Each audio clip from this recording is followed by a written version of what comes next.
Hello and welcome to another episode of the O3C podcast. My name is Jonathan Dunn. I'm joined by Chris Dow.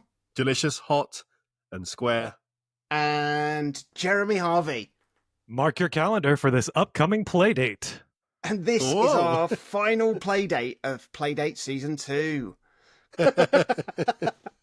Before we dive into our Playdate Season 2 finale, just wanted to give a little update on what we're doing next, because we took this detour from our Around the World in 80 Gamesing. Our next destination is still Switzerland, and that episode will be with you on the 1st of August. We're going to be catching each other up with what other games we've been playing over the last few weeks in between playdating. I'll be talking about a masterpiece of a game that I've put well over 100 hours into. Chris has probably played some shit. We're also not forgetting that the Switch 2 has launched in this window as well. But we're actually going to save some of that chat for a Switch 2 special in another month's time, when we've had a chance to play Donkey Kong Bonanza. Sorry, Bonanza. It's difficult to say that and the pun work, because Bonanza sounds like bonanza, but it's a pun on banana. So you wouldn't say bonanza. I think you have to. Should we call it Bonanza going forward? Look, Smithers, Garbo is coming. We'll be playing that, and then we'll have a little bit more to talk about how the Switch 2 is shaping up. So stay tuned for all of that. Here we are. We are at the end of the second season of Playdate Games. I mean, what a treat! What an absolute treat! I mean, we've exclaimed several times during the course of this little mini sub-series that the quality has been just incredible. And we've got the two latest games that we're going to cover today. And then what we're going to do is we're going to give our own personal rankings of all the games from the season. All 12 games. We bloody love a list.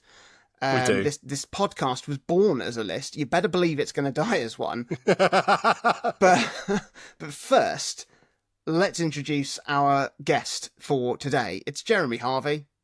Hello. Hello, gentlemen. Jeremy is a fellow podcaster, once of Chat of the Wild, the legendary Legend of Zelda podcast, of which I have been a season-long guest twice, not to brag, for their playthroughs of Spirit Tracks. That was a long season. And A Link Between Worlds, a long season. Brilliant.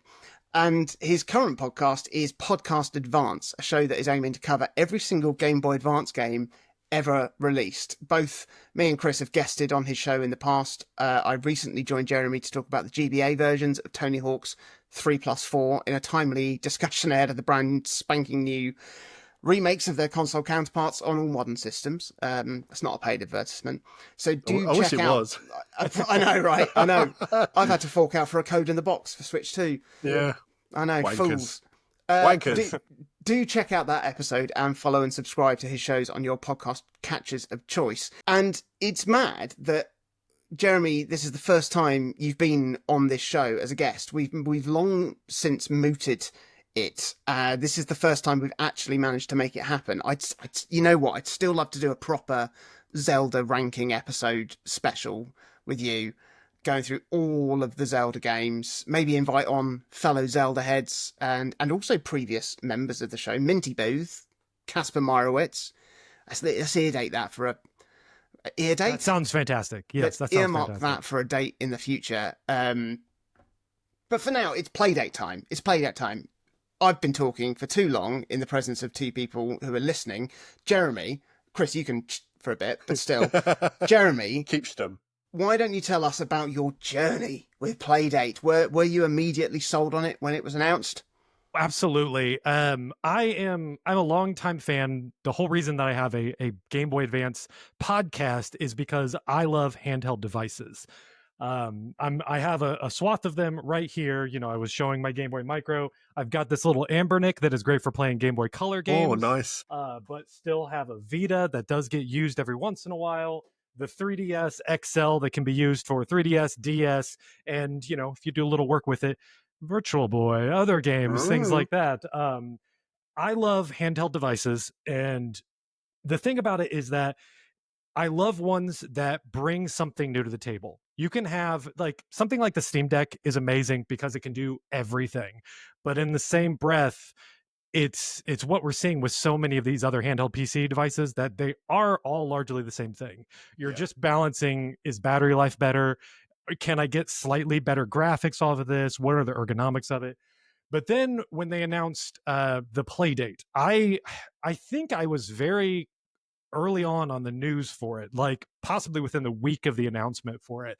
And the second I heard about it, the prospect of it, the fact that they were saying that they were going to have a game with Kira Takahashi in there, creator of Katamari Damacy, one of my all-time favorite games, as well as Lucas Pope, creator of Return of the Obra Dinn, another one of my all-time favorite games, plus it being a magical indie scene for game development, I was sold. I was keeping my ear. I'd like immediately subscribed to it. I was like, the second this goes live, I need to get one. And I had as much of a panic, panic, the day that it actually went up as I did as like getting my Switch 2. Like that's how much this system meant to me in that moment as well. And yeah, I think it is fair to say that we're not going to see this right now, but the Playdate has brought in a new paradigm shift for game development.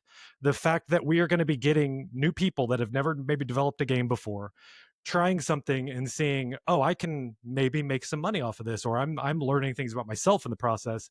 In the same way that we saw for like when the Source engine became a big development scene for people, where that spun off the Portal game, that spun off Left 4 Dead, Counter-Strike, but we didn't know it at the time, and I think we're feeling the same thing with the Playdate. Yeah. How did you get on with the first season of games? There were 24 games, weren't there? It was a lot. And it feels like a long time ago. It was almost 3 years ago. Yeah. Yes. It was interesting. Overall, it was fine. I think there were a few highs, but there were enough of the games that I was thinking, this isn't for me. This isn't what I'm looking for.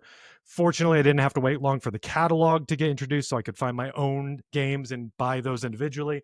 And like for me, the games that really stuck out to me, I mean, I really enjoyed Casual Birder only because the title screen music was great. So I would just turn it on and let that play through the little speaker. And I was like, check this out. Look at this little thing here. And it's just like listening, just like, but it's also just a fun adventure game with a lot of character.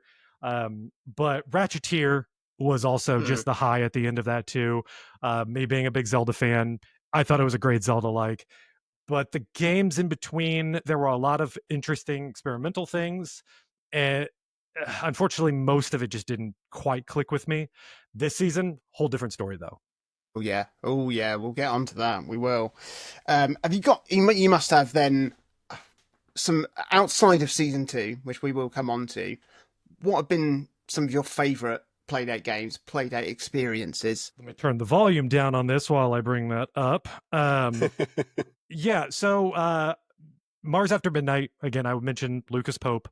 I think that is a very interesting game, and one that is done so well with nearly everything in the system. Finding out this season that it has a microphone, didn't know it had a microphone.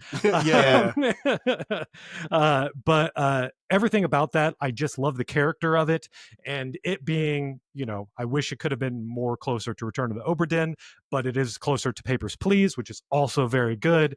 That one I really liked. One that I've been playing a lot of is Space Rat Minor. Are you either of you familiar with this? I have not got it. It's one that's kind of on my wish list via the Panic website because the art is really nice. Rogue Light Mr. Driller. Yeah.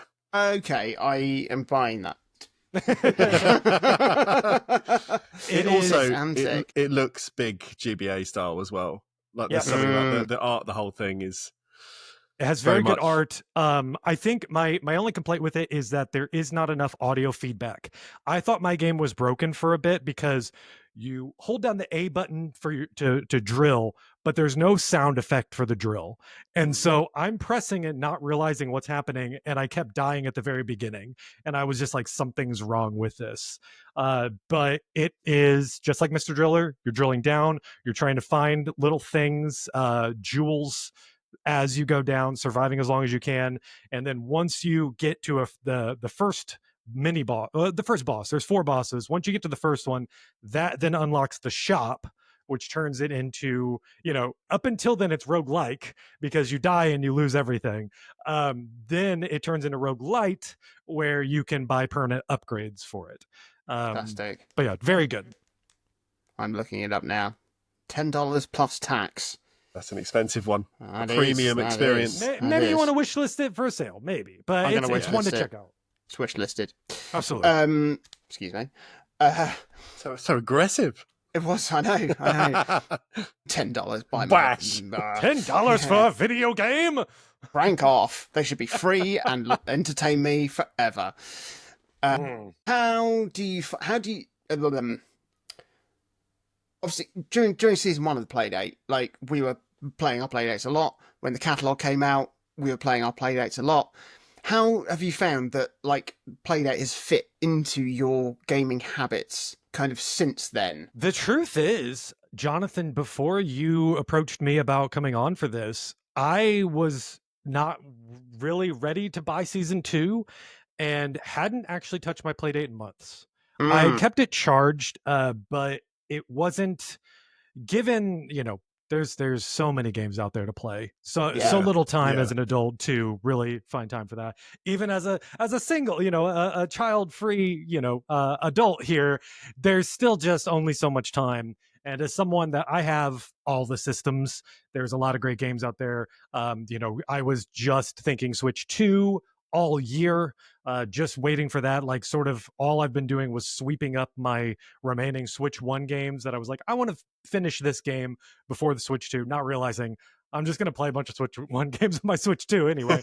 But you mentioned this to me because as I reached out to you about coming on my podcast, and you were like, hey, you knew that I was a Playdate fan, and you were asking me about that, and you said, hey, if you check it out, that we'd love to have you on as a guest. And I was like, you know what, that sounds like a great idea, and I am so glad that you did, because this has been an amazing season.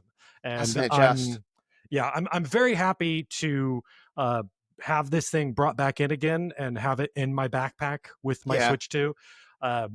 Because before, the only thing I really did is when I wanted to show the Playdate to somebody, I would show them the intro video where I would just say, here's this little thing, because it tells you what to do. Everything's right there. And it's just fun to watch someone hold it and discover it on their own, what they need to do. And it's just a really good little interactive video. So we're all in agreement that season 2 has been an absolute banger. How much have you enjoyed it? Like, we'll come on to your thoughts on, we'll come to your specific thoughts on this week's games and get your final sort of rankings. But as a bit of an overview, how, what's really stood out for you? Well, again, not to give any away, I'll name a few. So, like, Tiny Turnip was fantastic. Even though, like I said, we'll talk about it. Taria Como has a very good concept with it, and very fun to play. We'll talk more about that. But then Fulcrum Defender, there's we'll talk more. Like I said, those are amazing games. It's interesting because even the adventure style games that we have on here, because there are 3 that are very much. These are adventure games. They're well done. Maybe not my type of game on this device, let's say, because I do like adventure games, but maybe something with more puzzles attracts me more. But still, very well done all around on this. And I can't wait to get your detailed thoughts on all of them. It's going to be great. But let's cover this week's games. First of all, I'm going to tell you about Taria Como, which was teased in the original season 2 announcement trailer with a bit of hype to it, too, coming afterwards. And now it's been handed the headline slot. And it's easy to see why, because this game is a very impressive game in a lot of ways that unfortunately comes with a lot of caveats, which I'll come on to. The game sees you play as Taria, who is a young girl with a prosthetic leg. She uses her robot companion to attach a rope and swing around this world as she tries to find her sister, Como, who you meet in the opening of the game and then goes missing. Como has a disability of her own, which manifests as verbal tics, and something that's nice about this type of representation is that it's just kind of incidental. Like, it's just these characters have disabilities. It doesn't define them. Taria has a prosthetic leg. Her preferred one that she has in the opening of the game doesn't stop her from running and jumping about. Trying to find a better prosthetic leg is part of the story. Como has verbal tics that you see in her dialogue, which is, it's a nice detail, but that's just what it is. It's just a detail. Instead, the themes of disability are thread into the story and message of the game, which takes place in some far-flung post-apocalyptic world that is run by authoritarian health robots under the control of a huge tech company set in 2026. What's that like? But the game has a clear message about what's important in life, prioritizing compassion and kindness over capitalism and greed. That's probably what's led to humanity's downfall. It's a lot of big themes, big ideas, and it's really well written. It's really well realized. The mechanics of the game revolve around Taria's robotic companion, who you can shoot to and attach onto various surfaces of the world and grapple points, and then this attaches a rope between the two of you, and you can extend and retract that, and you can climb and swing to get around. The physics at play are fantastic. You really feel the sense of momentum that you're generating when you time it right to swing across a section properly to land on a little platform. It feels great. You can also fire a rope when you're in midair, aided by a nice slow-mo mechanic to help you aim. There's plenty of murk lying around on the floors for you to avoid. Very, very floor is lava, and if you land in that, your robot just flies you back to your last position to try again.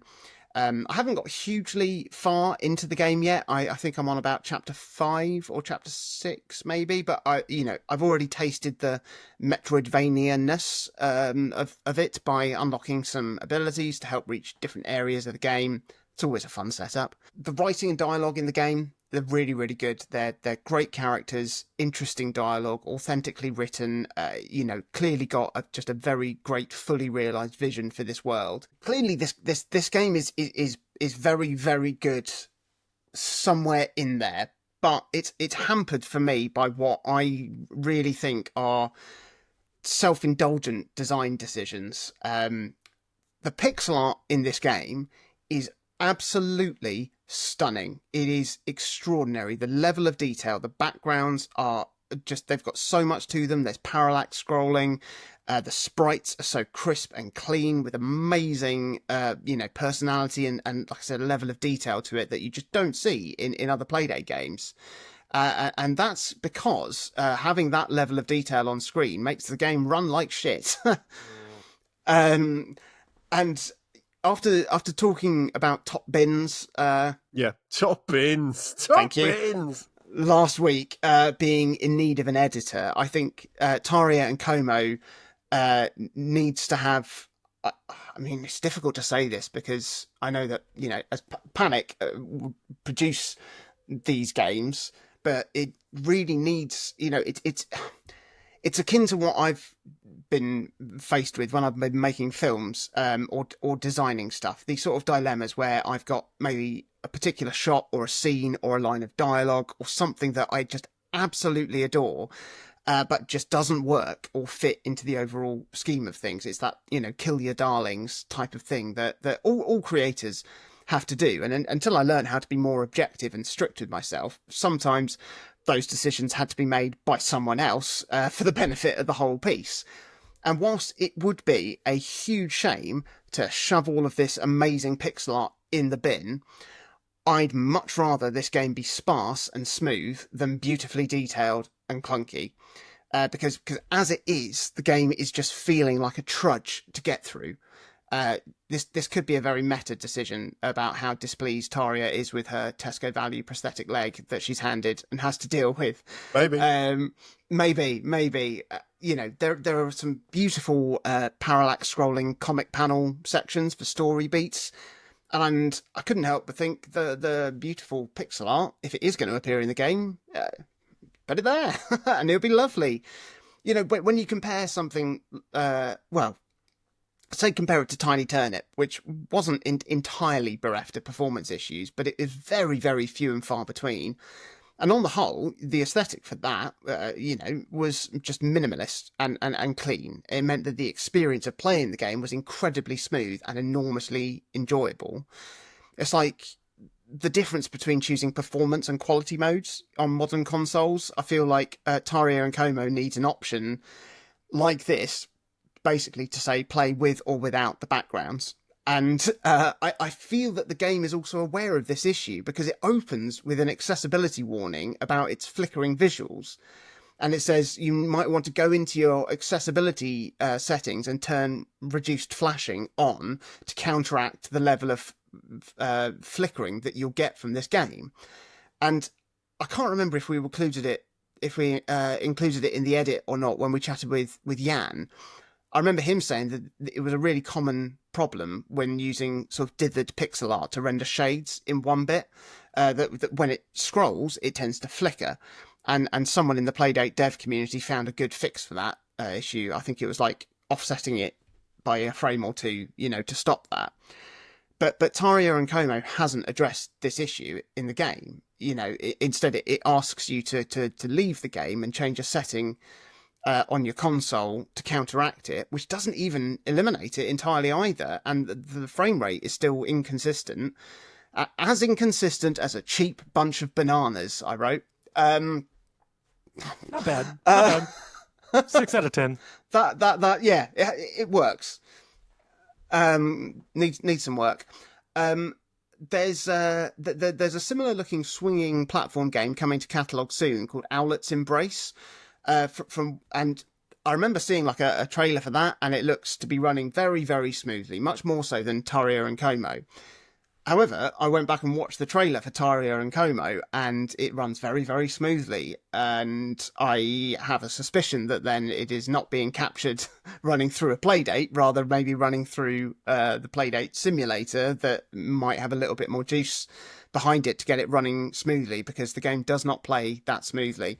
And I don't really mind if, I played how many hundreds of hours on Tears of the Kingdom, and that was like bad. Sometimes maybe got above 20 frames per second, but when you were doing stuff, it was all over the place. Didn't mar my enjoyment of that game at all. But when you're playing something on this scale, when it's so small and so focused, and you feel every single thing that's happening because it is so small and focused, it's just getting in the way. And I'm so annoyed because I really want to play this game. But at the moment, it feels like it needs something to, to stop it behaving like this. I mean, are you saying it's time for the Playdate Pro? $700. Yes, yeah, absolutely. With an extra color of your choice. I'd love that. You know what? I've had dreams that somebody unlocks a hidden color screen option on the Playdate. I've had that as like a recurring dream for quite a few months. I'll be like, and I'm playing Rayman on it. That's been my dream. So on brand, at least for me. Has this bugged you as much as it bugged me, Jeremy? Yes. No, it is my main issue with this. I wanted to love this. So this is going way back, and I know you two can possibly relate to this. I used to play a lot of the game Worms, and one of my favorite thing to do was to create a level that was just a grapple hook level. Yeah. All I did was make my worm try to grapple hook from one part of the map to the other, and I would make more complicated levels for myself to try to see if I could do the grapple hook. Love grapple hook mechanics. When I saw this, I was just like, great. I can't wait for this game. But yes, I had many slowdowns with it. I mean, every single time you exited a level, everything just slowed down quite a bit there. I'm wondering if, I don't know the process on this, but I'm wondering if the developer behind this was already working on this game before it was a Playdate game. I'm wondering if they were in a community as game developers and someone from Panic got word of it and reached out to them and said, you know, what can we do to get your game on Playdate? And possibly that's where they're working from, because yeah, it looks amazing. And I'm wondering if it looked that good before and it's been scaled down. I agree that there are performance issues. You know, I can hear those criticisms, but I will say for me, they haven't affected me in the same way as it has for you two. And playing it earlier, like I've had a heavy few days at work. I didn't have much time from Thursday, like the drop of this pairing of games, to sit down and go, oh, let's play some Playdate. So I said, right, Saturday morning, before we do the recording, let's have a good couple of hours, like really get into both. And the highest credit I can say is that I really struggled to stop playing Taria Como to then give Black Hole Havoc a go. I was really invested. And I think, you know, we've talked before about the theoretical limit of what the Playdate can do, like where is the ceiling kind of thing. But in terms of like a whole package that includes audiovisual design, that includes maybe like physics-led platforming, puzzling like this game has, game length, narrative, I don't think we'll see many games that are more ambitious than this on the hardware, full stop, ever. I think this is about as far as developers can push it with that sort of framework. So we've seen games that are 3D, we've seen very impressive engines, but then what they're doing behind that, it's the spectacle of saying, oh, you're racing in a 3D game, but there isn't then these other layers of stuff that this game is trying to do at the same time. Yeah. And I think, you know, I agree. If we're looking for ways to make the engine here more performant, I would say you're probably right. Reducing the background parallax would be the easiest cut to make in terms of it still being the game, still including these other things, but potentially running more smoothly. But I do think as well, because you've said how nice this art is, it would lose a lot if stripped of that as well, because you've got like essentially 3 layers of parallax, and that's amazing to look at on a 1-bit screen, where you've essentially got, you know, the background layer is single pixels, so you've got a very soft sort of grey dithered look. The next one forward is single pixel but lined and not dithered, and then at the foreground you've got chunkier stuff. There's a huge amount going on. It's really impressive. I think it is worth saying as well, what you mentioned, the way the game handles disabilities is really strong. And, you know, it's got its commentary on kind of privatized healthcare. It's really cutting without feeling kind of overwrought. It's got like a sense of humor to it, but really you can tell it's coming from a position of someone saying, I'm so fucking sick of this. Yeah. Like, you know, this is a very first-hand experience, saying like, this is not good enough. And potentially this has been something that they faced their entire life. And it's kind of a culmination of that, but in a story, trying to sort of be tongue in cheek, but at the same time saying, fucking hell, we need something better than this. Yeah. And I really like, though, that the way that these elements as well of the character, like you said, that are just presented as is. Tara's prostheses is a big part of the game, you know, moving around.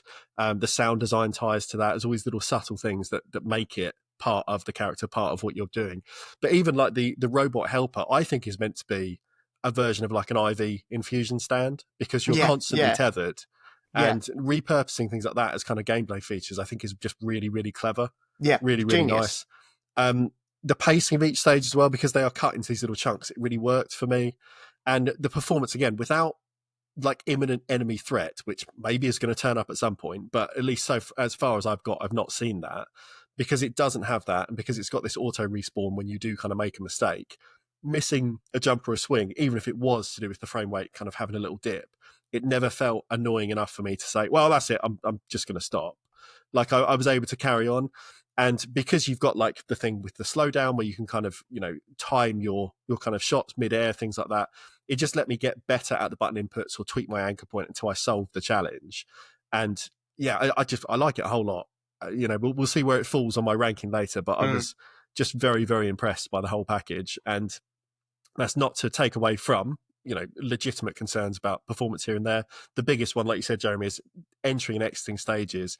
I wonder if it's trying to like buffer or load assets for the next scene or something, but it really does shit the bed at those points, like at its worst. I've seen that the developer has already sort of said that they're working on a fix for that, so that's okay. So that's good. So that is That is a good point, though, because you're right that whenever you do go into your next level, you're not sitting there waiting for it to load. Yeah. So it could very well be that was their plan, was to make it so that you weren't sitting there watching a load screen, not realizing that once it went 1.0 and was released onto hardware, that was going to cause some other issues. So yeah, this is the thing with a lot of these Playdate games.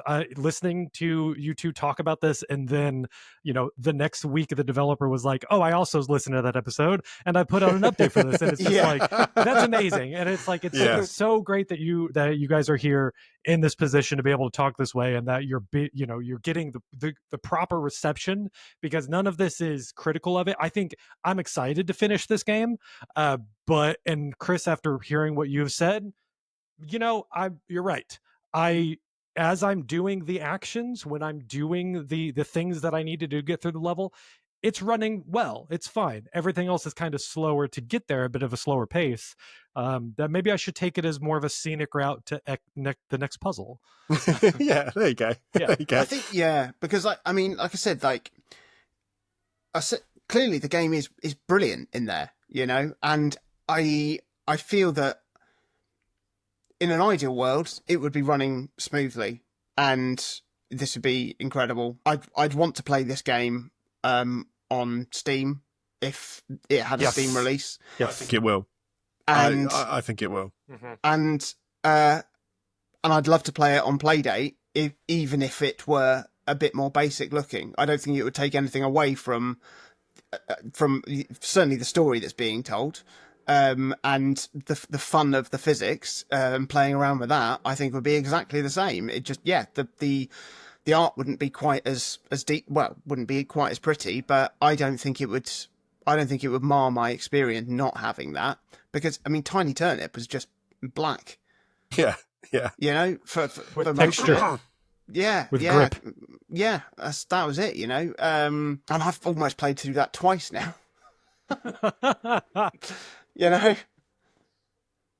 Anyway, let's talk about the other game. Chris, Black Hole Havoc.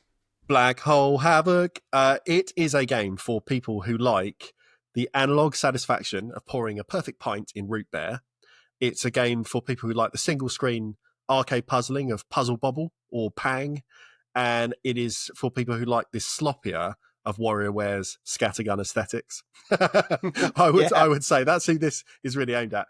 That is the Venn diagram there. I love it. I am bang in the middle of that. On each stage, you are tasked with clearing the sky of emergent black holes by inflating and firing your own equally sized black holes back at them. You do this by turning your cannon using the D-pad to line up your shot, inflating or deflating the black hole by either cranking up and down or dancing across the A and B buttons if you prefer, and then using up on the D-pad to actually fire. You score a hit with a roughly equal, or with practice, an identically inflated black hole, and you'll receive a nice points bonus. If you do so several times in quick succession, you'll receive a tasty points multiplier. But if you miss completely, or you totally mismatch your target size, you'll soon find yourself having to attempt the stage again. There are two main modes. You've got story, you've got arcade. In both modes, stages are very short, like those arcade games I mentioned earlier. And whilst the story mode does keep track of your score, it's far more about progression here, because you're tackling sets of 10 levels per world that moves kind of the game's madcap story along, unlocks really nice interstitial, silly cutscenes. And then you're introduced to kind of new mechanics that remix how you need to approach each stage as you go. So at first, this can be as simple as adding in obstacles like floating astronauts or space tourists, as they're referred to in game, which means you need to start reflecting shots off of walls, again, a la Puzzle Bobble. And then in time, you'll come across enemies that need to be shot through en route to the black holes at the top of the screen, or eventually even portals that have to be negotiated to help you get your shot from A to B. In arcade mode, things are a bit different, with the quantity of black holes ramping up every few stages, WarioWare style, as you shoot for high scores on the online leaderboard, which I will now absolutely be doing every time I sit on the toilet over the next few weeks. Shooting your own black holes. The thing that Black Hole Havoc nails in either mode, though, is what I said at the beginning about Root Bear. It's the size matching gameplay for me, because in that game, Root Bear is essentially a perfect Playdate game because you understand what you need to do after the first pour, but it will take you hundreds of pours to start consistently nailing perfection until you get the muscle memory just right on that analog crank that feels like, I can do this, and I can do it well, and I can do it 100 times in a row. Black Hole is not quite as granular or rewarding, because it's more a game of like score and quick reflexes and just like moving forward and getting on. But the fact that every shot releases like a bit of that serotonin valve, like you get a little drip each time, I think it's really He's still clever. talking about you on the toilet. It's a really good game. The art and music to me, like Tiny Turnip last week, also feel very Game Boy Advance. Like I keep saying these games are GBA coded, but as the resident expert, what did you think of this one, Jeremy? As essentially, it feels like a lost GBA puzzler to me. Okay, now here's what I think this game is. They have brought Newgrounds to the Playdate. I don't know if either of you are familiar with Newgrounds. Yeah. So in the way that Taria and Como took me back to playing Worms when I was a young teenager, this took me back to being at school in the computer lab, going to newgrounds.com and either playing some puzzle game or watching some Stickman art doing Matrix moves. Yeah. And as soon as this thing started and I saw the animations, I was like, oh, this is Newgrounds. This person was raised with Newgrounds art. And even the gameplay, this would have absolutely been something like that, as well as you mentioned Puzzle Bobble. Bust a Move is what we call it over here in the States. But that's also a game that I played a lot of. We had an arcade of that. I regularly had the high score at my local arcade when I was younger, because I was the only one playing Bust a Move. But it was still something. I do love this game. I think it knows exactly what it wants to do, and I think it nails it.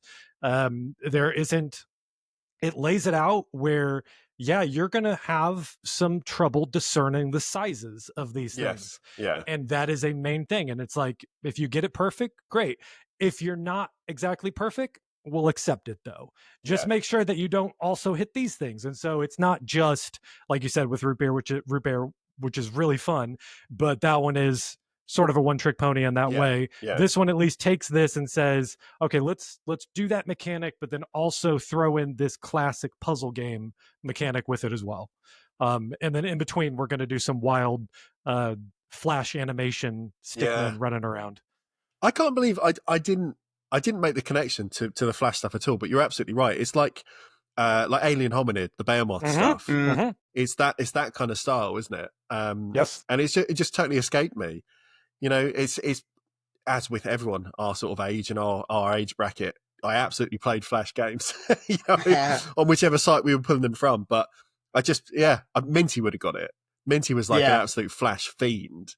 He was, he would have had a list as long as your arm, as like very specific kind of target-based mouse gameplay Flash games that he remembers playing at work on a some computer in the background.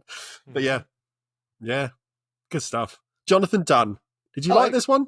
I did, very much so. Yeah, it's it took me a little while to get into, because I was trying to find the right sort of control setup that worked for me, because what I wanted it to be wasn't an option. And moving with the crank left and right. I want to move with the crank, and then I want to hold, and then I want to be able to hold up to charge the shot for as long as I need to fire it.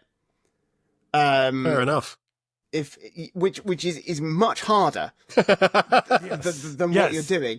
And the reason I wanted to do that is because I felt that pressure of like I like the time pressure of the stages, which there actually isn't.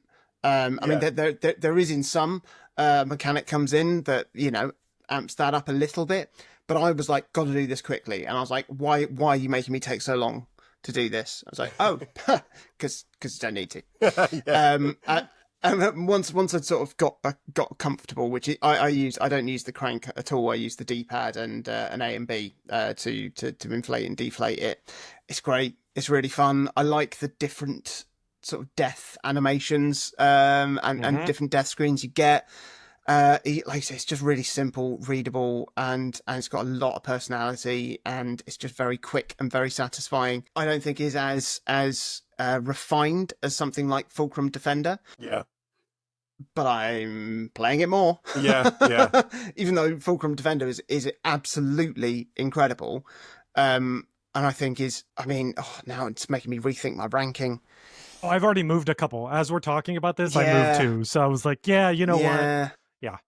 it's just it's simple games done simply very well. Yeah. If that makes sense. Yeah. It's really good. It's really good. That's the proposal of the Playdate, right? It is. I Yeah, think so. exactly. Simple games done well. Yeah. Maybe I do. Maybe I do. I'm not going back to the list now. I want to be surprised by your final entries. Yeah. Well, there we go. That is all 12 games now that we've covered on the podcast. It's time to put them in an order. And the order is the ones we like least to the ones we like most. This is, as always with this show, we like to be subjective, because that's what makes it interesting. Otherwise, we'd all be saying Tetris is the best game ever. I mean, because objectively, it probably is. Subjectively, got a little single Tetris device here that I can just play Tetris. I've wanted one of those for ages. It's fantastic. Yes. Yeah, because it's like a credit card save size, scores. Or does it save scores? Let's see real quick. It's dead. That's a perfect social clip there. Jeremy, will you do us the honour of starting with your Playdate Season 2 rankings, going from the bottom?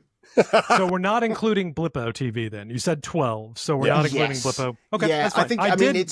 I have it floating off to the side of where it might be. So well, I tell you what. Let's. I might just do a little link then to be like, before we do our rankings, which is going to cover the 12 games of the season, there was the unlucky additional 13th Blippo, which was absolutely wonderful. It's still going to have content rolling and coming for the next few weeks as well. So it's not something I think we can kind of fully review, until maybe it's finished. And it's not a traditional game. It is something very, very different. Have you enjoyed Blippo, Jeremy? It is so wild to check in on it. It is the most indie art school ass thing I've ever seen. Yes. Yeah. I live in the arts district of Indianapolis, here in the States. And so there's a lot of, still what maybe you would call them like hippie types, but like, very, very art focused people. And with that, you get really cool stuff, but you also get some stuff that's just like, okay, you really just like threw some paint on a thing, right? Like, this isn't me critiquing art as a whole, but whatever. But every once in a while, you get someone that has this idea and really sees it through. And for them to record on analog, in doing the Addams Family style, black and white rules of you need to have really loud colors that you're wearing so that everything doesn't just look gray. And seeing the behind the scenes of that, like, because when you first turn on Blippo, you just have no idea what this is. You're looking at it and you're just like, am I doing this right? I don't understand what's going on. Am I Blippoing? Yes. Have I Blippo? Is this one Blippo too? And yeah, because you get like I don't know if you have a TV. We have the TV Guide channel is what I think the TV Guide still is a thing. There's a channel that you could go on the TV that would just slowly scroll what was happening, and you can see that, and it's just all these words, and you're just like, what is this? And you press some buttons, and it goes to something, and then you have a person on a public access show talking about some things that make no sense at all. And I salute them because they did exactly what they were wanting on that, and they nailed it. It's weird. It is something you would see on Adult Swim at 1 a.m. I think it's perfect for what it is. And yeah, for us to just sort of get that as a free bonus, it's fantastic. For this indie developed, the Playdate is art. Right? This is art. Yeah. There is commercialism in it a little bit here and there, but you have to really care about what you're making on this. And that is art. And so they made art, and I can't argue against that. I'm really excited for, the more I've thought about it, to have the color version. They've said it's coming to Switch and kind of Steam as a first port of call, but to sit down and be able to watch these little sort of like 25-30 minutes a week with Georgia, like my partner next to me, because at the moment sometimes I'll see something and be like, did you see that? And she's like, of course I didn't, because the No. screen is minuscule and you're leaning towards a lamp so you can see it in bed. So it's like, no, I didn't. But to actually sit down and be like, should we catch Blippo this week and have these little chunks, almost like an episode of just flicking between the channels? I'm really looking forward to kind of like reliving the whole story with her from the beginning in that sort of context. So I'll bizarrely be probably buying it day one. I wouldn't have said it when I first was watching it on Playdate that that's the thing. Oh, I can't wait to have that on my TV. But one, I'm really interested to see what it looks like in this kind of gaudy color. But two, I think it's something that I'll enjoy more with someone next to me to kind of point at the weird stuff and kind of really take part in the whole sort of Tim and Eric weirdness that you kind of, you don't lose when you're watching it on your own. But, a big part of me watching a TV show or a film, I want someone there to talk about it with afterwards. And at the moment, other than checking in with you, Jonathan, saying like, oh, did you see the person with the hat? And you going, I don't remember because that was 5 days ago and it was on the screen for 3 seconds. It's like, to have it there and then, I think will be cool. So I'm looking forward to it. Yeah, I reckon this time next year, Blippo and chill will be a thing. Are you still Blippoing? Yeah. Pops up on there. Yeah. Let's move on to our rankings. This is going to be great. I cannot wait to compare these. Oh, I bloody love a list. Bloody love a list. I do. I love a list as well. Just another little background on me. When I was first writing for video games, my job was writing listicles for a website. So every week I did the top Tuesdays, and so I would come up with lists of things. So I love lists. That is excellent. That is excellent. Well, what better place to start then with your final season 2 rankings list, Jeremy? Take us away. So for my number 12, the very bottom of the list, I went with the whiteout. I do also want to say the way I'm approaching this my Playdate list is mostly what is an experience that I can only get on the Playdate. What is something? It's really the crank. Like if it doesn't do the crank, if it doesn't take advantage of the monochrome color scheme for it, those are really the two aspects of it. I guess you could also factor in the simplified controls, but the whiteout as it is, it's a slow-paced, moody sort of experience. But didn't necessarily do anything that I don't think that I could have found on any other system. Yeah. And in that way, I don't think I would have necessarily checked this out if this showed up on the eShop on Switch. Nothing against any of the developers. I applaud any person that sees this stuff through. I still think the art is very good in it. Again, it has a good and moody environment with it as well, but I didn't finish it, and I don't know if I will. We'll see if I get through, the other games that I have on here. And one day I say, you know what, I'm going to sit down and this next week, I am just going to play through all of the season 2 Playdate games. But as it stands, I put in about 45 minutes on it. And I thought, I don't think this is for me. Number 12 for me is Shadowgate. As a technical achievement, this is top of the list by a long way. As an enjoyable game to play in the year of our Lord 2025, even in the year of our Lord 1995, it's not the type of game for me. But I still love it in the way that I clamoured to buy Alone in the Dark or the GTA on the Game Boy Color, good port, or Facebook 2000 on the original Game Boy. Shadowgate PD is an incredible achievement. If it were available to buy on the catalogue, and I knew I wouldn't play it, I would buy it to support this kind of thing. But yeah, and I sort of feel okay in putting this bottom of the list because it is not a reflection on the developer of the Playdate version at all. All of my criticisms of this game, the reasons why it's at the bottom of the list, is actually in spite of the ridiculous job that they've managed to do. My number 12 is Chance's Lucky Escape. And I feel bad because Chance's Lucky Escape is an easy 7 out of 10 experience for me if I was like reviewing it in a more formal way. But it sits at the bottom because it's a 7 out of 10 experience that's only about 35 minutes long. So of all these other games, like I've played a lot of some of them, either because they are longer experiences or because they are more replayable, even if they might seem shorter on kind of the outside. But for that game, it's like I played it, I enjoyed it, and then I thought, as we said last week, I'm probably never going to load this again. And I feel bad about that, but equally, I had a lovely time for that 30, 40 minutes. I just probably don't need to have that 30, 40 minutes again. And, unless I pick up the Playdate in 20 years and go, oh, and show my my eventual son and or daughter or neither or neither. It's, whatever happens, we'll see. But yeah, Charles' Lucky Escape, good game, but it is number 12. Jeremy, you're number 11. So my number 11, I did put Shadowgate. The only reason I put it above it is because of the things that you said, Jonathan, of just that it was more of a technical achievement of porting this classic game over to here. But for the same reasons as you said, it's like this is a very hard, impossibly hard adventure game that punishes you every step of the way. And so it's really hard to want to play more of it. Yeah. But I still acknowledge what they did, the goal that they had to put this on Playdate. Well, a nice bit of consensus, because my number 11 is the Whiteout.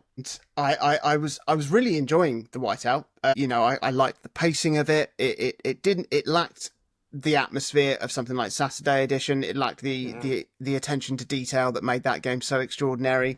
But I was enjoying it up until the second half, and more specifically the end of the game, when it apologies because it's probably a little bit of a spoiler, but when the flying unicorn comes in, that's a joke.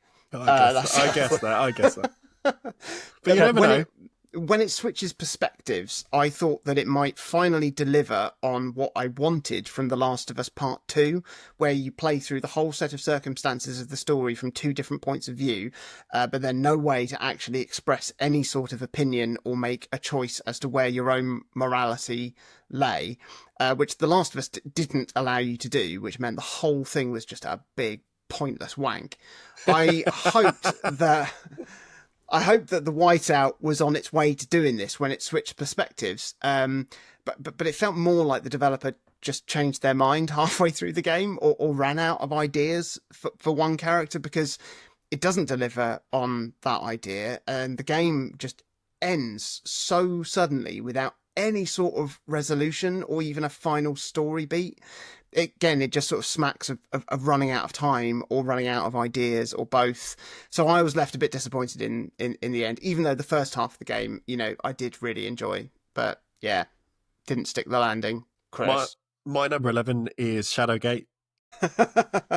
I'm still, not to beat a dead horse, I'm mightily impressed it exists at all, given the restrictions placed on its development and release. That it made it as hard as possible for the developer to make this game happen. And they did. Well done. But the particular blend of kind of trial and error gameplay just isn't quite what I'm after when I pick up my Playdate.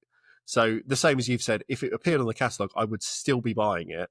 But within this kind of context, it's easier for me to say, well, I've given them my money now. We've talked about how impressive it is, and I can just kind of let it lie. Jeremy, number 10.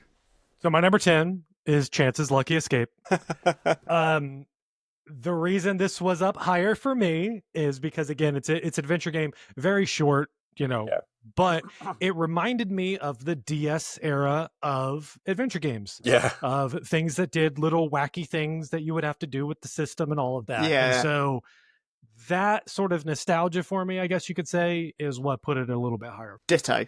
Chris? My number 10, would you believe it, is the Whiteout. to round out the triumvirate of point and click adjacent games that we've chucked at the bottom of the list. They've all ended up at the bottom. They've all ended up at the bottom. It's a decent game. I haven't finished it, so maybe I don't need to now, Jonathan. but I think it fits the device reasonably well. It's got the kind of the stark black and white thing with the snow and everything else. It probably would have placed a bit higher if this had dropped in season 1. Relative to kind of the games that we were playing. But the cavalcade of brilliance in this season means that basically everything from this point, I'm saying, is a 8+ on my little scale, and the Whiteout was not quite there. So, it's not saying any of these games at the bottom are bad. It's just all the other games are really fucking good.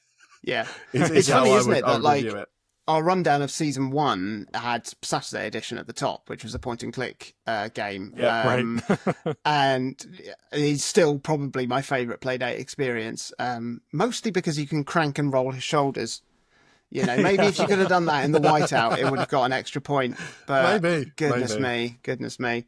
Jeremy, number 9. Number 9, I went with Catcha Diablos.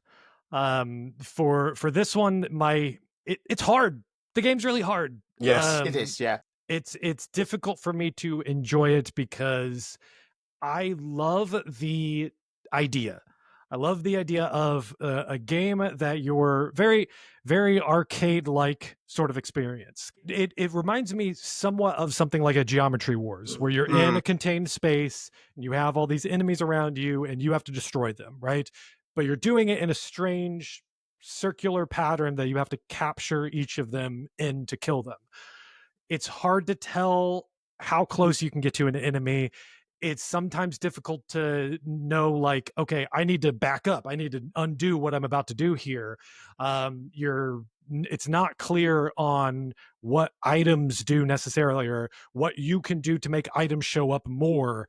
And then also there's the capture mechanic that really, as far as I know, all it really does is fill out a database, which is like, I've got some other games on my Playdate that are very art focused, that are just someone did some cool art and you can interact with it. This sort of has that too. They've made a lot of different weird creatures. Yeah. And that's cool.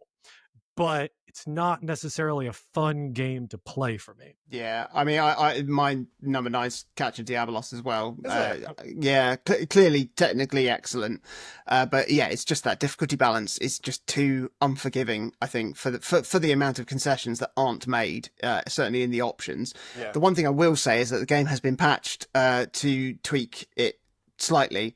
And addresses a few of the concerns, certainly, that we sort of outlined when we covered it fully in the episode. And I haven't played it since then. But Chris has only ever finished like one Zelda game. Shut up, Chris. Okay, this podcast has changed, Chris. And I think if there was a sense of overall progression, if it was more of a roguelite than a roguelike, then I might feel like I'm making some progress. But no. Chris. Number 9 is not Catcha Diablos. It's Wheelsprung for me. Okay. And it feels criminal that Wheelsprung is this far down with the amount that this game is doing on such a paltry little machine. But the season has been so strong that sitting in 9th place, like I said, this is still a very good game for me. It's a remarkable achievement. You know, you've got a full physics engine, you've got bouncy trials-alike gameplay, you've got ghosts to race, you've got collectibles. There's a huge amount of replayability, and I have been playing it. So it's not like I just dropped it stone cold after that week. But yeah, there's just a lot of good games. There are. Jeremy, what's next? Number 8, Wheelsprung. It's cool to have trials in my pocket. I like physics games, and this is absolutely just sort of an action physics puzzle game, but it's trials in my pocket.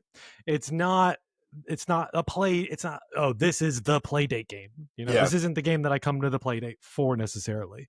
But it's cool that in the middle of it, I was like, oh, I haven't played Trials in a long time. Let's just do that. That's a lot of fun. Let's try to, get through a level and then see if I can go back and get really frustrated and spend way too much time on one single level. And then maybe even think, this goes at the bottom of the list. This game is terrible. No. But yeah, no, that's somewhere in the middle for me, for sure. There we go. Next for me is Taria Como. I think if it's patched to make it play smoother, and be less friction to play, this will absolutely rocket up the list.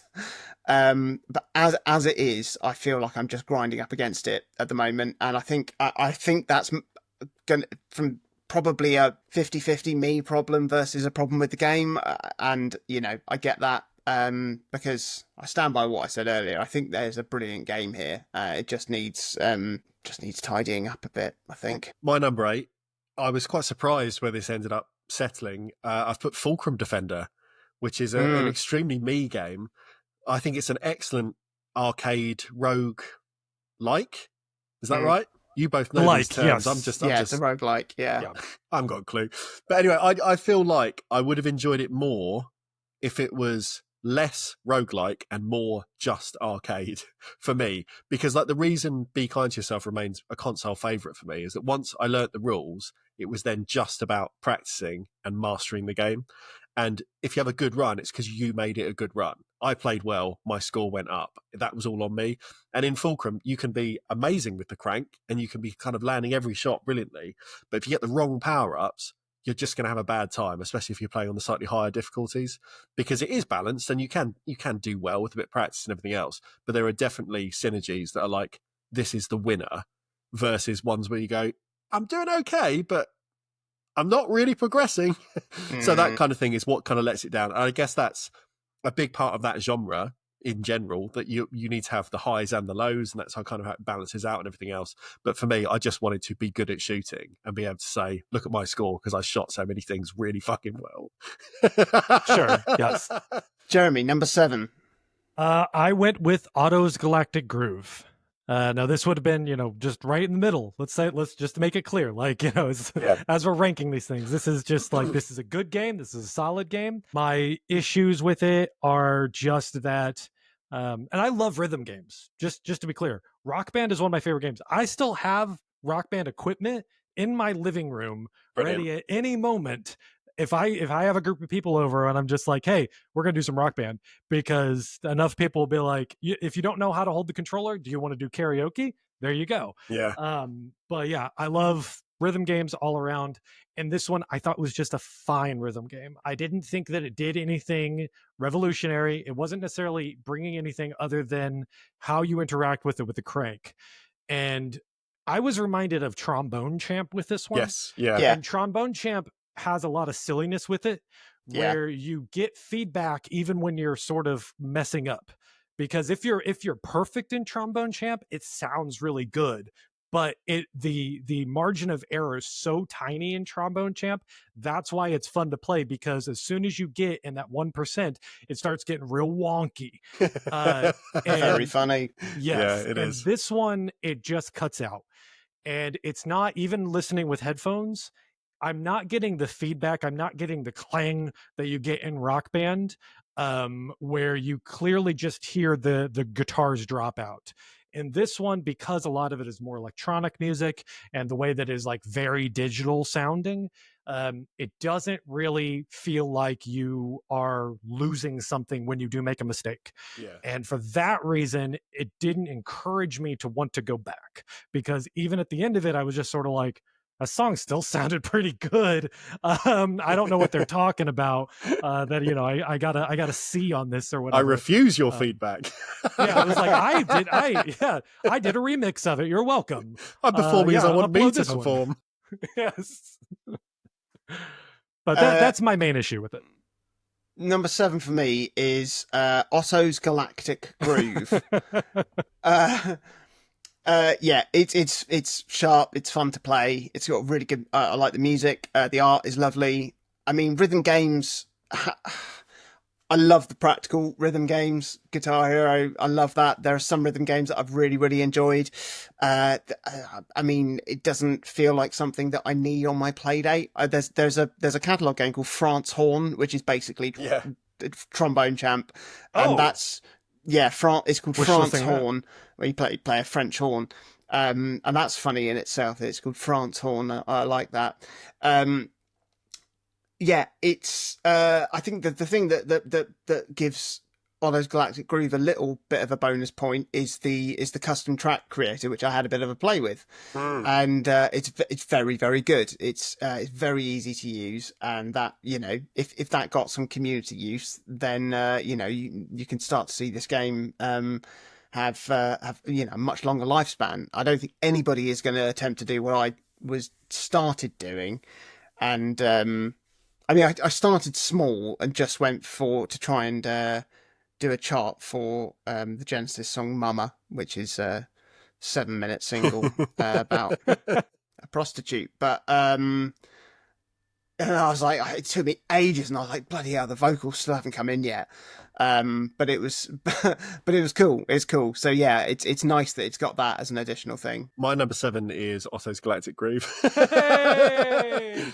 I think it's worth saying for this one. It is officially the 7th best game of season 2. I think it's worth saying that it went from being a very bad rhythm game to a pretty good one in 24 short hours when the developer said, "Oh fuck," and just sorted out some of the timing issues. Because when I first played it, I thought this is unplayable, and then when I came back to it, I was like, actually, this is pretty enjoyable.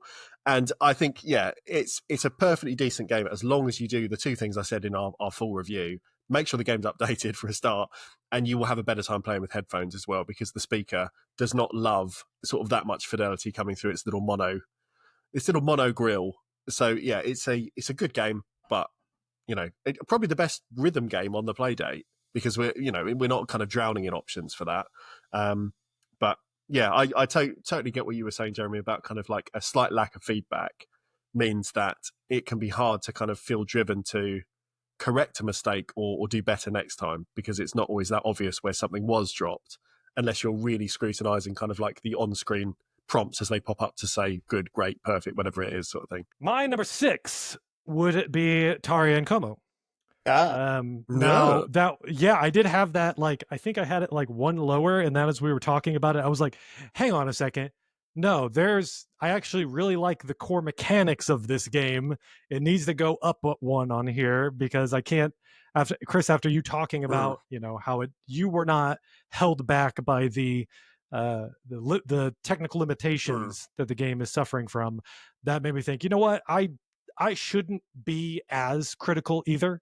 And we can mention it, and we can say this keeps it from being a perfect game, but it still has some great core mechanics in there. We're number 6, aren't we? Yeah, 6. Number 6 for me is Fulcrum Defender, which it's difficult because this is perfect game design in this game. Yeah. It's incredible.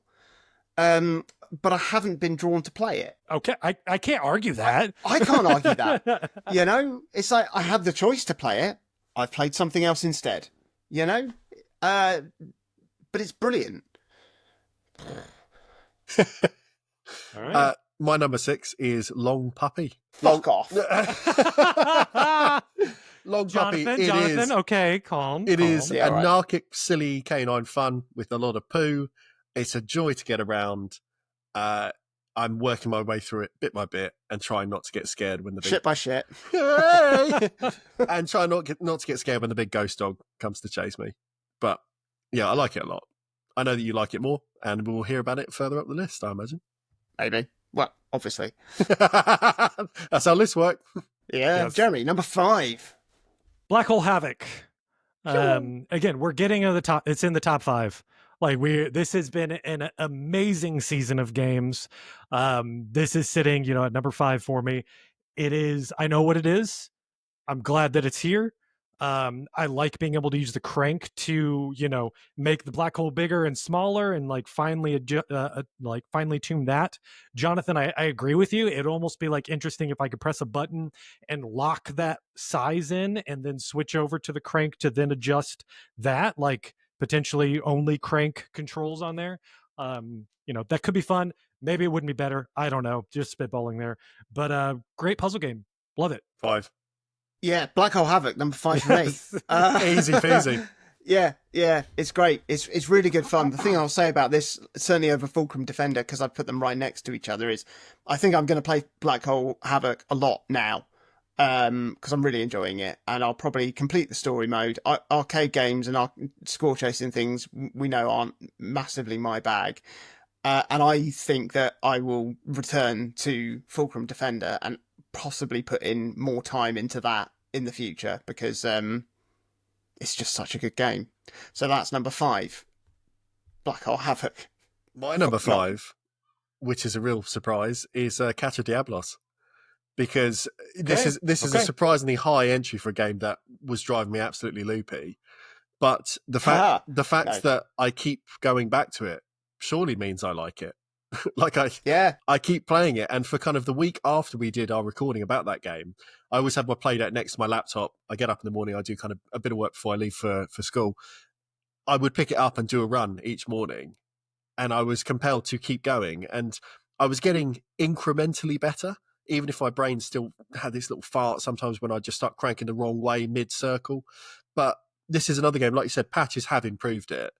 And the two big things that the patch did for this one is it upped your movement speed just a little bit as a starting kind of, from the starting blocks, you're not quite as slow as you were.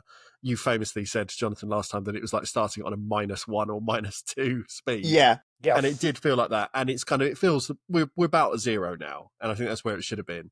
But also the patches made it so it was a bit easier not to accidentally bump into something mid-loop. It was a bit more forgiving in terms of, it's pretty much in the circle, that'll do you, as opposed to having those moments where you're like, I don't know what plane I'm on versus the enemy. Like, am I going to get them or am I not going to get them? So they tweaked a bit of that as well, and it just improved it. I think it's a really good pocket rogue like. Yes. So that's number 5. There you go. France horn, everybody. Side loading is so easy on this Playdate. I was able to do it on my phone, and then I press a thing on there, and it's on. It's crazy. Yeah. So number 4 for me is Dig Dig Dino. Love this game. This was one of the games that I was like, I need to see this through to the end. Very simple to just sort of click on here. My only real complaint, I mean, it doesn't use the crank. So not at all. It's not really a Playdate game in that way, but it is very well designed. Like the art is really crisp. It just looks so good on that screen. Satisfying loop of digging a few times. This is a rogue light, where you have a limited space that you're able to get something done, but you're gonna lose. And when you lose, you carry currency over, you buy better things, you go back, your run goes a little bit longer. Roguelites are like my favorite new genre for sure. They're just very satisfying to me. I won't argue about like, I mean, it's because I'm not as good as at games as some people. So like when you're talking about these games where you're not getting progression and you just have to get better at it, I'm like, I don't have time for that, man. I got to go and replay Breath of the Wild again right now. Like I don't have time for that. But yeah, so that's where that is sitting on my number 4. Number 4 for me is Wheelsprung, and yeah, I love this game. It's just a phenomenal physics engine, amazingly creative implementation of those physics for a very challenging but very enjoyable platforming experience. Again, like Otto's Galactic Groove, the fact that there's a level creator tool which I've had to play with is amazing, and again offers some sort of longevity to the game and a bonus point for me. But yeah, I find this sort of thing like you were saying, Jeremy, like sometimes I just want to play Trials, and I can just on the loo and for a bit, and it's just really satisfying and comforting, even when it's really, really hard. Big fan. 4, isn't it? Yeah. Number 4, I don't need to say too much because we talked about it loads today. It's Black Hole Havoc for me. Like I've already said, if you like Puzzle Bobble, that sort of game, you should give it a blast. It's a really good single screen action puzzler. Fits the Playdate well. I like playing it. I will be up there on the high score table imminently. We're in top 3 territory. This is where it gets serious. Jeremy. Number 3. I went with Long Puppy. Long Puppy is, if you told me that, this was the game that Kita Takahashi made, I would be like, oh, of course it is. It is, especially with its sort of simplified art design that they use, which if you want to look at it as charming, then that's a positive, but it is simple. But just the mechanics of you're making your way through a level and you just have an odd way of getting through that. Like it's similar to something like a QWOP in a way, where it is kind of a challenge just to navigate, but it's not nearly as complicated as something like a QWOP or Getting Up, Wasn't that the other one that he did? Getting over it. Yeah. Getting over it. It's not as complicated as something like a getting over it, but it's simple. It's still sort of a weird way to traverse the world, and as you collect the things, you get bigger and bigger, and that's very Katamari Damacy. But yeah, you've got a game like that in here, and it's fun. Gets a little stressful with the ghost for sure, but yeah, I keep going back to this one. I still haven't beaten it, but that's because it's like I get stuck on one level and I want to 100% that level every time. Number 3 for me is Dig Dig Dino. Like you said, Jeremy, fantastic design, really good writing, very satisfying mechanics and upgrade systems. It was just a really, really nice experience. Like I finished the game and thought I probably won't go back and 100% it because there were still a few things I hadn't bought in the shop. Found myself doing it anyway, just for no real benefit other than because it's really nice to play. My number 3 is Tiny Turnip. And when we talked about it last week, Jonathan, you said it was probably the console's best pure Metroidvania. And I'd 100%. be inclined to agree. Even as a relative kind of non-fan of the genre, it's just really fun to make progress, to get abilities, to go back, find the doors you couldn't get through, find the bits you couldn't make your way through to, and you just keep going until you've turnipped all the tinies. Number 2. Number 2 for me, Fulcrum Defender. Nice. This is the game that I have been playing the most. I don't think it's necessarily, like you said, obviously it's my number 2, so there's a game above it. If you've been paying attention, you already know what it is. But this is the game I keep going back to because its design language is so perfect. Yeah. And it is, playing it just feels like an extension of myself. It still feels so natural to play this game on the Playdate. And this is where I feel like this is what the Playdate has been needing. This is in some ways its killer app. Honestly, yeah, I would say Fulcrum Defender is the Playdate's killer app. If you wanted to go and look at this to say this is why a crank could make sense on here. Yeah. There's maybe a better game, but it also uses the crank better in this season. But I still just think that Fulcrum Defender, it's a great arcade game. Like I said, it's just so easy to pick up and play for me. And I'm not necessarily chasing high scores. I end the level by the time it says I've hit max level. I haven't been chasing the scores. I've been just trying to fill in all the combos. That's my only goal in it, is I want to find all the combinations of weapons. Once I get that, I may consider myself done with it. But that's all luck too. So who knows how long I'm going to be playing it? 200 years. Yeah. I feel like that opinion is where I will get to with Fulcrum Defender. Yeah. Number 2 for me, aptly, is Long Puppy. It had me at Long Puppy. It sold me on the poop scoring. I just love this game. It's just great. It's so fun. I just love it. It's got a huge bonus point for being a game that has got my daughter into the Playdate. She'll just come and like my Playdate's around. She'll pick it up and say, "Can I play on this for a bit?"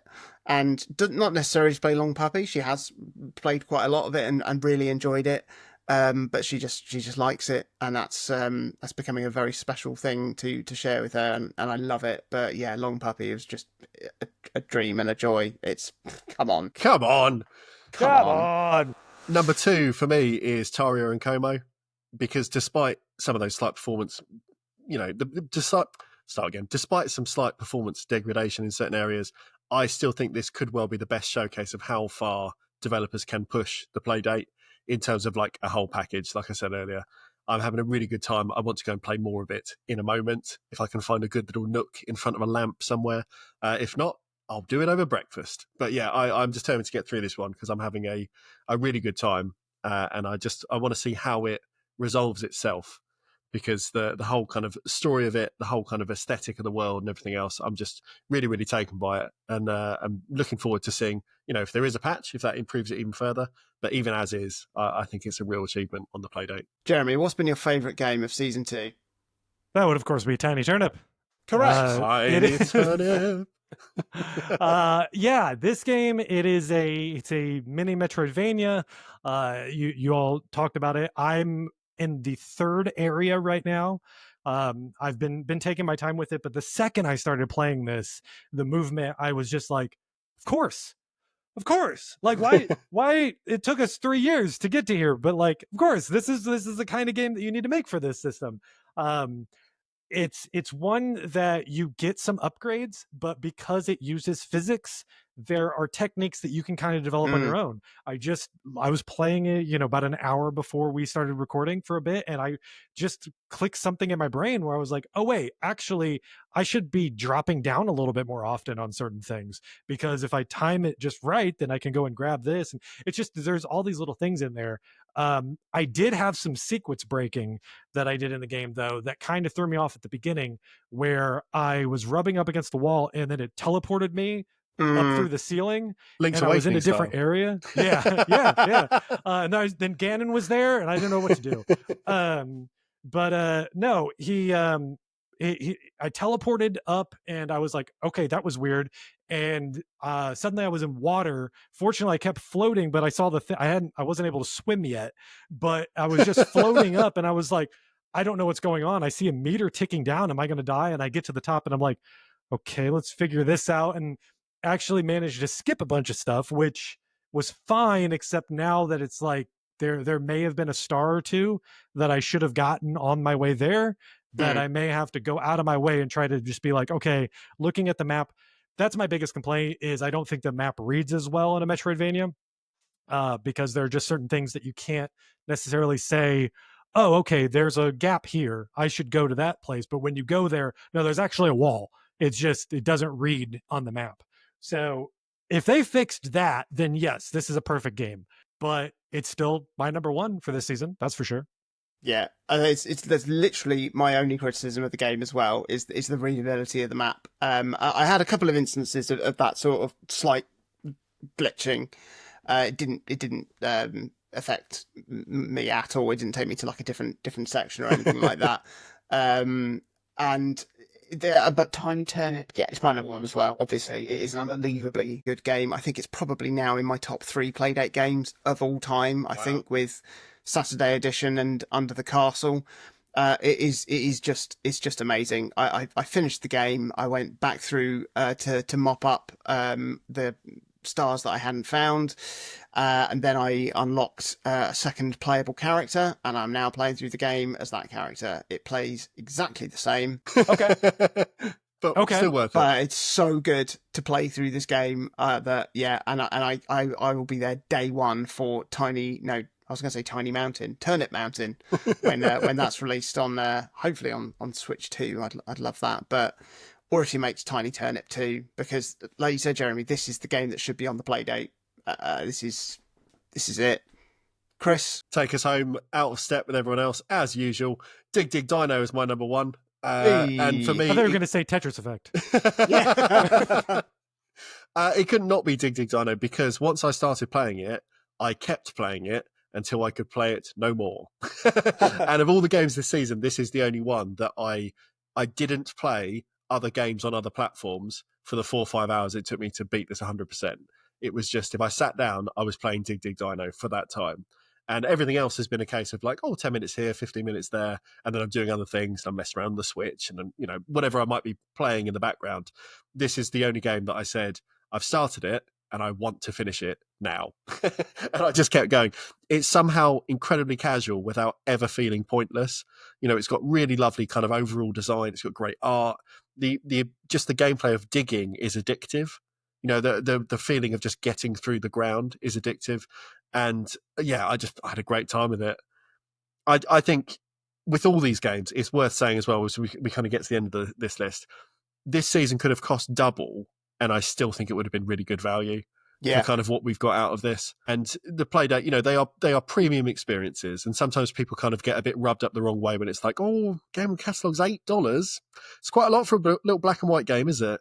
And it's like, yeah, you could say that. Or you could say this is sometimes like one person has spent 3 months making this and probably stands to make maybe £150 total. Yeah. But they've done it for the love of doing it for the love of this handheld and for the people in the community that go, I love playing these things.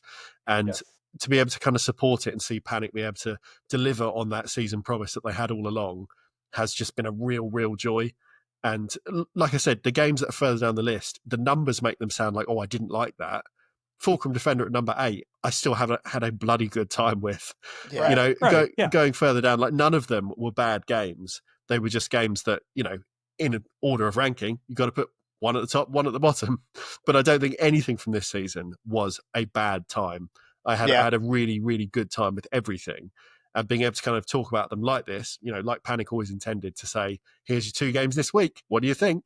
And then being able to chat with you, Jonathan, each time and speak to different people we have. It's been fantastic. You know, I hope season 3 is announced tomorrow. It won't be, I know, but I'm really hopeful that this has been successful enough that they go back and say, in 6 months, we could probably roll out another one or something, and just kind of have something in the pipeline to say, you're not going to have to wait 3 years this time for another one of these batches, because it's been really special. And it really does cement the Playdate as being the handheld to own alongside your, this is big air quotes there, your real console. You know, it's something to have alongside your Switch, it's something to have alongside your PlayStation or Xbox under the TV. It's a totally different experience, totally different games to play. And like we said before, that so many of these are completely unique to this device. And then as good as they are, despite being made on shoestring budgets by tiny teams, I cannot get my head around. The strike rate is just unreal for this machine. So I've loved it. Absolutely loved it. And for me, like I said, Dig Dino is the one I love the most of those 12, but I will keep playing probably the other 11 as well until I either beat them or get to a point where I say I've had my fill. Like it's been a very good $39 spend, I would say. How would you two feel if they proposed a $10 a month subscription that got you 2 games every month? Yeah, but you didn't necessarily know, but it's, you know, season style. Yeah. In a heartbeat. Maybe that's the way forward for them. Something like that. But just popped in my head as we're talking about this. Yeah, no, I would completely commit to that sort of subscription.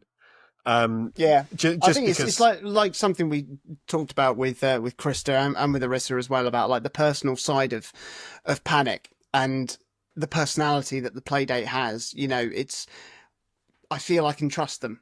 Yeah. You know, and I feel like I can say, here's $40. Give me a bunch of stuff that I don't know about. I trust you, you know, in the same way that like I'd play a game that you recommended to me, either of you recommended to me, because your recommendation means enough for me to go and buy it or try it, you know, and go, I trust, I trust Panic to go, here you go. I'll go, thanks. Absolutely. Yeah. Good boys and girls at Panic. Well done, everyone. Yeah. There we go. That is season 2 of Playdate. It has been an incredible treat. It has been an incredible amount of work. You two have been putting on such great content here. Like I've been telling so many people about it because, like, you know, you don't get none of the other podcasts that I listen to talk about the Playdate. And there's times where I'm just like, this is crazy. Like there are some amazing games on here and nobody talks about it, and it makes me worried where I'm like, I hope Panic's doing all right with their selling of this. I know we're not going to get a Playdate 2, we're not going to get a Playdate Pro or anything like that, not anytime soon, you know, because of the markets and everything, but the Playdate's amazing, and I love the content that you two have been doing for this. There's just great coverage, and every once in a while you name a game and I'm like, I need to find this one. Thank you. I'm glad, and thank you so much for coming on, Jeremy. It's been a real pleasure. Where can people find you and follow you? I'm on social media on Blue Sky and Instagram, but I barely post on there. You know, just go ahead and look up Podcast Advance on your podcast player. Just put a follow on there. Listen when something sounds interesting to you. Just this month, I did an interview with the lead developer of Tony Hawk Pro Skater 2 for the Game Boy Advance. It's one of my favorite games of all time. I was so happy to get to talk to him. But yeah, go also download Chat of the Wild. If you're playing a Zelda game, go find that one. We have every mainline Zelda game except for Echoes of Wisdom.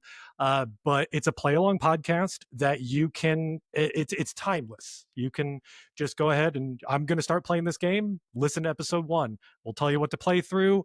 Go play through that. Check back in with episode 2. They'll all be waiting there for you. So just go give them a listen. And of course, Jeremy is part of the O3C Discord, which you can find a link to on our website, o3c.games. Join the Discord, come and chat with all of us, and find us on social media as well, at O3C Games and everything. And this has been brilliant. Thank you, guys.